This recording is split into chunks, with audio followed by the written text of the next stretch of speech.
200 बड़े नेता, प्रदेश के प्रमुख नेता जिसमें सांसद, विधायक, मंत्रीगण, पार्टी के जिला अध्यक्ष, जिला प्रभारी, प्रदेश पदाधिकारी, मोर्चा अध्यक्ष, प्रकोष्ठ और सेल के अध्यक्ष, इन सबको बुलाया है। और गुड़गांव में एक बैठक होगी जिसमें हम नरेंद्र मोदी जी की सरकार के जो 8 साल पूरे हो रहे हैं 26 मई को, उसके लिए कार्यक्रमों की तैयारी के लिए आमंत्रित किया है। ऐसी ही एक बड़ी बैठक जिसमें सभी मंडल अध्यक्ष, 307 हमारे मंडल हैं और उनके इंचार्ज, उनको लगभग 600 लोगों को हमने हिसार में बुलाया है। उसके अलावा कुछ जिलों के पालक भी हैं। इन 200 लोगों में भी कुछ पालक हैं जो इस बैठक में नहीं पहुंचेंगे। लगभग 100 के लगभग पालक भी उस बैठक में पहुंचेंगे। 700 लगभग लोग होंगे और वो भी इसी तैयारी के लिए उनको हिसार में आमंत्रित किया है। 1 मई को बैठक होगी।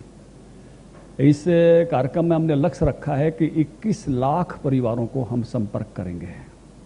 जब मोदी जी की सरकार के 7 साल हुए थे तो हमने 3 लाख परिवारों को और 6 लाख लोगों को संपर्क किया था। कोरोना टाइम था। 23,000 कार्यकर्ता उस समय काम में लगे थे। अभी हमने इस संपर्क अभियान को थोड़ा लंबा रखा है। 5 मई हमारे मुख्यमंत्री का जन्मदिन है। उस दिन से लेकर 25 मई तक हम 2 लाख लोगों को संपर्क करेंगे और ये संपर्क प्रदेश स्तर का भी होगा, लोकसभा स्तर का भी होगा। प्रदेश स्तर के नेता पूरे प्रदेश में, MP लोग अपनी लोकसभा में, विधायक अपनी विधानसभा में, जिला टोली अपने जिले में, मंडल की टोली अपने मंडल में, मोर्चों की टोली अपने मोर्चों के प्रभाव क्षेत्र में, प्रकोष्ठों की टोली अपने प्रकोष्ठों के प्रभाव क्षेत्र में संपर्क करेगी। और ये संपर्क 5 मई से लेकर 25 मई तक लगभग 2 लाख लोगों का होगा। इसके बाद एक ही दिन में 26 मई को 19,0786 बूथ हैं। उस दिन 100 लोगों से हर बूथ में संपर्क करेंगे। 2 पारी में 50 परिवारों में सुबह, 50 परिवारों में शाम को। और उस दिन ऊपर के भी ये सब लोग जो पहले संपर्क करने वाले हैं अपने अपने बूथ पर रहेंगे। वहां हमारे बूथों पर हमारे त्रिदेव हैं, हमारी बूथ समिति हैं। तो वो बूथ समिति त्रिदेव के लोगों के साथ, और जैसे मेरा बूथ मेरे गांव में है तो मैं अपने बूथ में मैं भी उनके संपर्क अभियान में शामिल रहूंगा। जहां जिस भी बड़े नेता का बूथ है सबको उनके बूथ अभियान में संपर्क में शामिल करेंगे। पूरी की पूरी टीम 26 को नीचे बूथों पर उतर जाएगी और एक दिन में हर बूथ पर 100 परिवारों को संपर्क करेंगे। ऐसे कुल 21 लाख परिवारों को हम केंद्र सरकार की जो जन उपयोगी योजनाएं हैं, लोक कल्याणकारी योजनाएं हैं, जिनका लाभ लोगों ने उठाना है वो, और राज्य सरकार की जो ऐसी योजनाएं हैं वो, ये दोनों योजनाओं को लेकर उन परिवारों में जाने वाले हैं। तो ये एक बड़ा महासंपर्क अभियान ये हमारा रहने वाला है 21 लाख परिवारों का। देखिए, पहले तो मैं शुभकामना दूंगा। उदय भान जी अच्छे आदमी हैं, बशर्ते कि कांग्रेसी लोग उनको पार्टी चलाने दें। पिछले 2 का अनुभव तो बहुत ही बुरा है।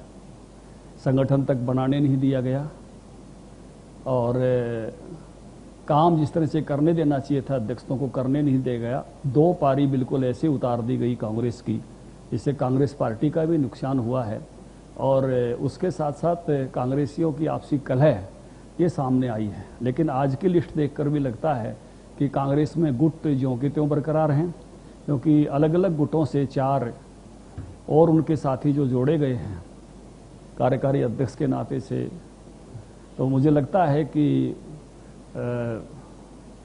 ईश्वर ना करे कि पंजाब जैसे हालात हों, क्योंकि पंजाब की भी लिस्ट ऐसे ही आई थी। एक अध्यक्ष आए थे, उसके साथ उपाध्यक्षों की ऐसी, कार्यकारी अध्यक्षों की ऐसी एक सूची टीम आई थी। तो जब एक मुखी कोई दल नहीं होता है तो वो दल की स्थिति, जब घोड़े अलग अलग दिशा में दौड़ते हैं तो वो पंजाब में उसका असर हमने देखा है। तो निश्चित रूप से ये जो प्रेस नोट है ये बताता है कि अभी भी कांग्रेस एक मुखी दल के रूप में नहीं उभर रही है। अभी भी वो अलग अलग दिशाओं में दौड़ने वाले व्यक्तियों के रूप में है। तो भी मेरी नई टीम को शुभकामनाएं हैं। अगर उदय को काम करने देंगे तब, पहले तो एक अध्यक्ष होता था, कुछ लोग उसको बिना अध्यक्षता के काम नहीं करने देते थे। अब तो 4 और साथ लगाए हैं उसी सिस्टम में लगाए हैं, तो कठिनाई कोई जो है वो साधारण लेवल की नहीं है। लेकिन तो भी उदय भान जी अच्छे आदमी हैं, मेरी उनको शुभकामनाएं।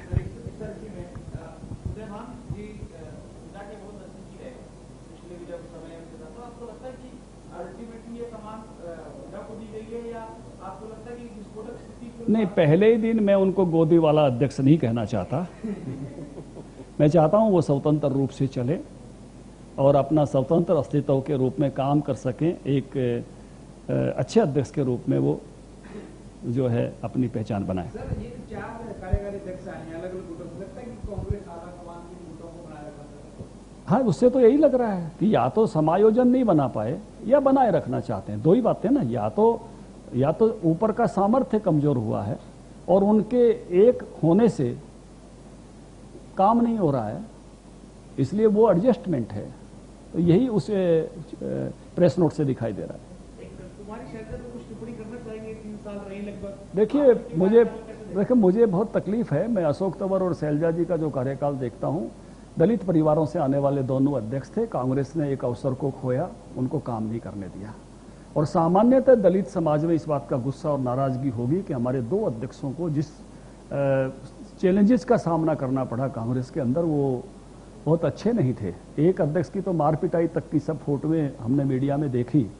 बड़े बेआबरू होकर तेरे कूचे से निकले हम, ये स्थिति थी। और शैलजा जी भी, जिसको मतलब इस बात के लिए परिश्रम ही करती रही कि किस तरह से टीम बन जाए, टोली बन जाए। तो मुझे लगता है कि ये दिन कांग्रेस के लिए अच्छे नहीं है। दलित फॉर्मूला लगातार कांग्रेस कोशिश करती है, पंजाब में दलित सीएम दिया, फिर आप दोबारा तीसरा चौथा जो है दलित अध्यक्ष जो है वो हरियाणा में दिया। कांग्रेस जो है वो फार्मूला लगाती है लेकिन स्वीकार्यता नहीं देती। यही कांग्रेस की सबसे बड़ी समस्या है। अगर स्वीकार्यता देती अशोक तंवर जी को, स्वीकार्यता अगर कांग्रेस देती शैलजा जी को, और अभी भी स्वीकार्यता देंगे उदय भान जी को, तो कोई मैसेज होगा।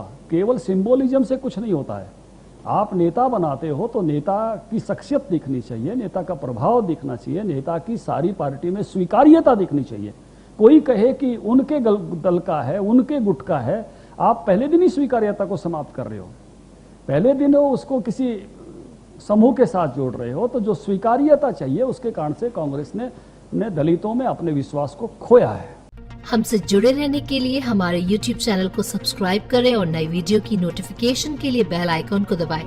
अगर आप ये वीडियो Facebook पर देख रहे हैं तो लाइक जरूर करें और ज्यादा से ज्यादा शेयर करें। धन्यवाद।